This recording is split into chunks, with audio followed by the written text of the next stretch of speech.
네, 오늘 첫 번째로 준비한 소식은 루이비통 LVMH에 관련된 주가 차트를 준비를 했습니다. 루이비통의 주가 차트를 보시면 8월부터 본격적으로 쭉 우하향하는 그래프를 보실 수 있습니다. 이 파란색으로 화살표로 한번 보이기 쉽게 표시를 해봤는데요. 아니, 코로나 때도 쉽게 줄지 않았던 명품 소비 시장에 무슨 일이 일어난 걸까요? 지난주 LVMH 실적이 나왔는데요. 앞으로 이 외에도 1, 2주 안에 아이리먼트 그리고 케어링, 에르메스가 실적을 발표합니다. 그런데 루이비통과 비슷할 가능성이 높다라는 전망이 나오고 있어서 자세하게 한번 짚어봐야 될 것 같습니다. 다음 판 주시죠.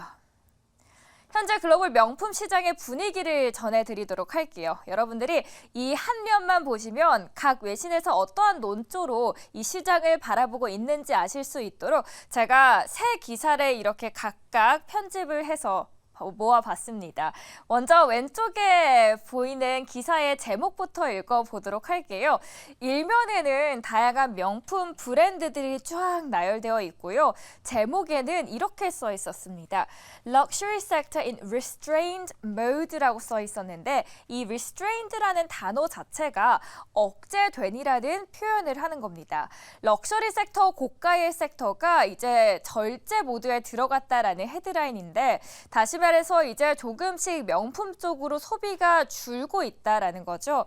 이번에는 FT만의 기사 제목이 아니라는 걸 보여드리기 위해서 주말 사이에 유사한 분위기를 다양한 외신에서 각각 어떻게 전했나 한번 모아봤습니다. 오른쪽에 보이시는 게 바로 마켓인사이더의 기사인데요.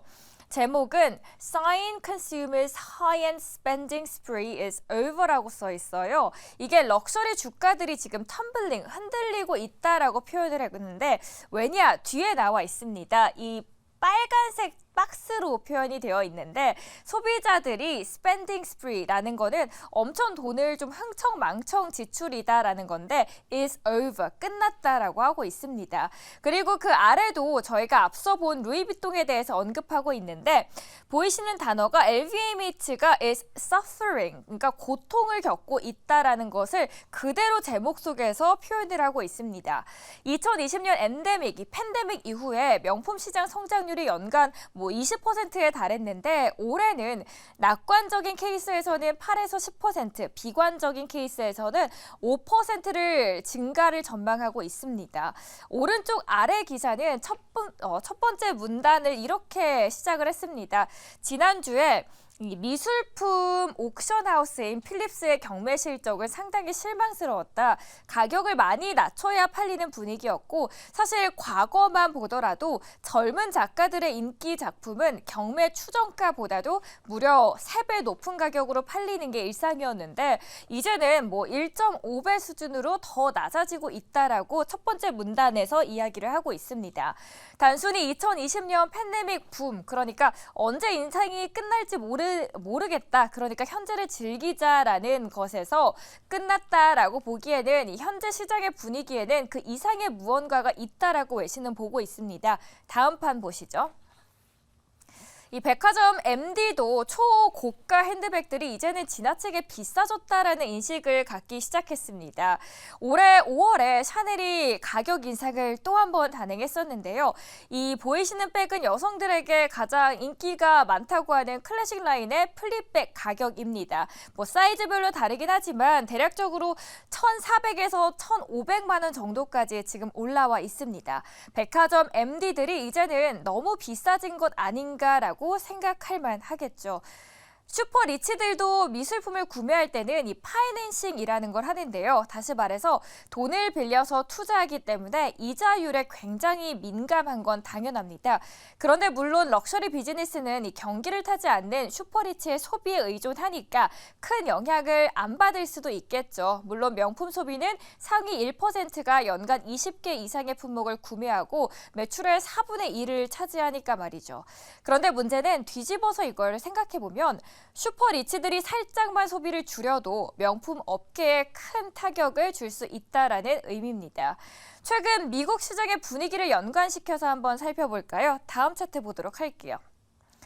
차트 보이시는 게 바로 러셀 2000입니다. 미국 시장의 대표 소형주 지수를 준비해 봤습니다. 지난주 이스라엘 확전 우려에도 주식시장은 사실 표면적으로는 잘 버티는 듯해 보였었죠. 그런데 이 러셀 2000 지수는 다시 직전 저점 부근까지 급락하는 모습을 연출을 하고 있었습니다. 이게 왜 중요하냐? 러셀 2000에 속한 종목들은 미국의 내수 비중이 무려 90%가 넘는 중소기업들이 굉장히 많습니다.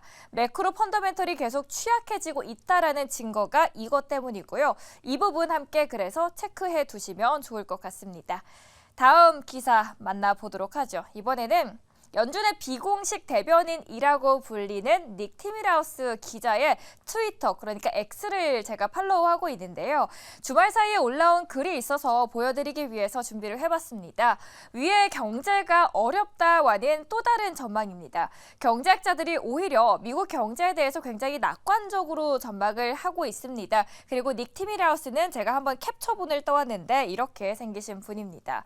경제학자들은 이제 미국 경제가 이 경기 침체를 피할 것이라고 보고 있는데요.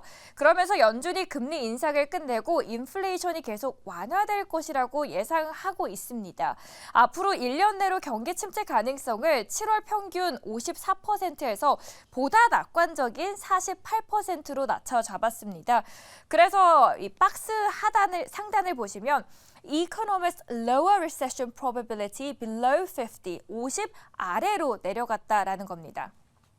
구체적으로 들어가면 48%라는 수치가 나와 있는데 이 차트 보이시면 이 선이 지금 50이고요. 이 아래로 지금 내려와 있는 겁니다. 이 48%라는 수치 자체가 의미가 있는데요.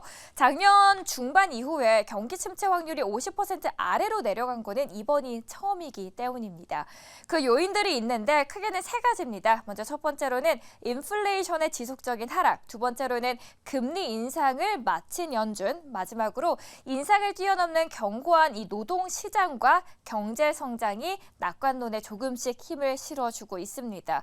이 경제 전반에 대해서 다양한 외신 스케치 통해서 알아보는 시간 가졌고요. 이어지는 코너도 함께 하시죠.